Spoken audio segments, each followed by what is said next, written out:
Olá, turma. Professor Abudi Neto aqui outra vez, professor convidado do Grupo Luminari, e venho aqui tratar de um assunto bastante conflitante, assunto que deixa ali o gestor sem entender, deixa ali o concurseiro arrancando os cabelos, o licitante buscando a melhor informação, que é o pregão no sistema de registro de preço, pregão SRP. Então, se você está interessado em entender um pouco mais esse sistema, acompanha com a gente aqui esse vídeo curto que a gente vai estar fazendo aqui.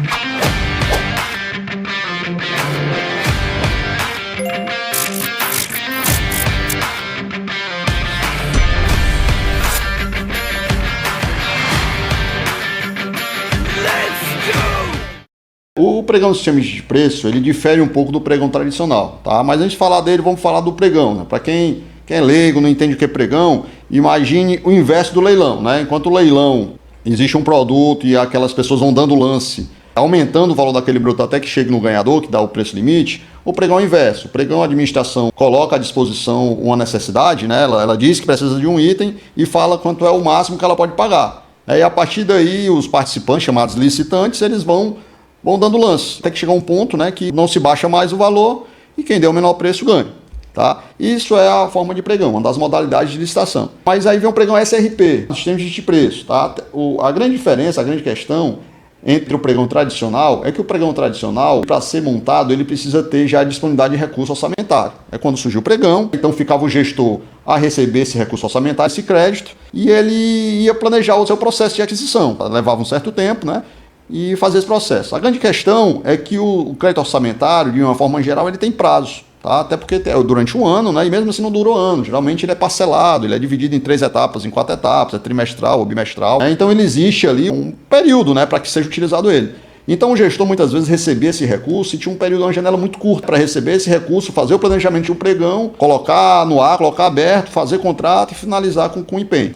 Então era uma dor de cabeça da administração. Pensando nisso, surge o sistema de registro de preço, que, como o próprio nome diz, é uma forma de registrar um preço durante um período, que é 12 meses, onde o ganhador ele vai propor o quanto vai ganhar, o pregão, e vai propor ali a administração pública, né, que naquele item, por exemplo, uma caneta, durante um ano, ela vai estar custando R$3. Então o gestor tem a liberdade que, no momento que ele receba o recurso orçamentário destinado à compra de material de expediente, ele já vai ter um processo pronto com a caneta lá de R$3 e ele vai simplesmente fazer o empenho. Então esse é o sistema de preço. Então a principal diferença entre ele e o pregão tradicional é a questão do recurso orçamentário. Não existe esse recurso para me fazer esse processo. Então o gestor ele pode, durante um ano, já se planejar, já fazer um pregão de material de expediente, de material de limpeza e faxina, né? Então ele já pode ter esse planejamento. Então você pensar assim, então em toda situação eu vou fazer pregão SRP, porque eu não preciso ter recurso, eu não tenho a obrigação de comprar. Mas não é bem assim, não é toda situação que pode usar pregão SRP. O decreto ele traz aqui algumas situações, vou mostrar para os senhores aqui. Olha só.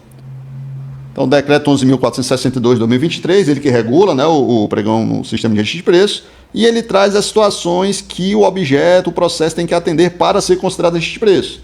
Um dos pontos, as contratações têm que ser permanentes ou frequentes, ou seja, são contratações que são cotidianas, anualmente são feitas. E elas são constantemente feitas, né? Como a gente falou aqui, material de alimentação, material de faxina, material de manutenção de obra, material de construção, material de elétrico. Então são materiais que a administração ela já tem o costume de comprar anualmente, compra mensalmente, então é um ponto. Não é assim, mas é conveniente a entrega parcelada. É um processo onde eu vou adquirir, comprar, empenhar parceladamente. É outro ponto. Terceiro ponto, pode atender mais de um órgão. O sistema de registro de preço ele permite a participação de outros órgãos dentro da licitação. É uma das ferramentas que ele traz ali de benefício. Então, se é um item que outros órgãos também podem adquirir, é comum para outros órgãos, então a gente pode também utilizar o sistema de registro de preço.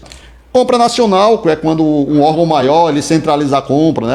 Tipo o Ministério da Saúde centraliza para as secretarias, né? Então também é um motivo de usar CRP. E quando não for possível definir previamente quantitativo. Eu não tenho como definir muitas vezes, vai estar baseado no recurso que eu vou estar recebendo. Então não é possível definir esse recurso, tá? Então são 5 pontos aí que a gente consegue aplicar, atendendo a um deles eu vou conseguir aplicar o CRP. Se eu não atender a nenhum deles eu não posso. Então isso aí acaba sendo um facilitador. O sistema de registro de preço ele vai ter outras características também, né? Como a gente falou, a participação, ele vai permitir carona, né? Que é a adesão, que outros órgãos possam utilizar emprestado aquele pregão dentro do limite, ele pode utilizar também.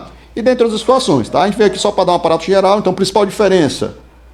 Precisa já ter o crédito já disponível antes de colocar no ar para lance, né? Que é o pregão tradicional. O pregão SRP não precisa, mas facilita o planejamento. Porém, tem algumas situações que eu posso utilizar e outras não, tá? Então, o que a gente traz de principal, agradeço mais uma vez a audiência, tá? Eu vou pedir para facilitar, para ajudar o canal aí, ó, fazer o like no canal, fazer a inscrição também, ativar o sininho, sempre que possível aí, se quiser estar recebendo novas notificações aí, a gente vai procurar sempre estar trazendo assuntos que a gente tenta bater um pouco mais rápido ali, para não ficar cansativo. Sim, agradeço mais uma vez, e a gente sempre fala, a informação aqui é gratuita, pessoal, mas o conhecimento não tem preço.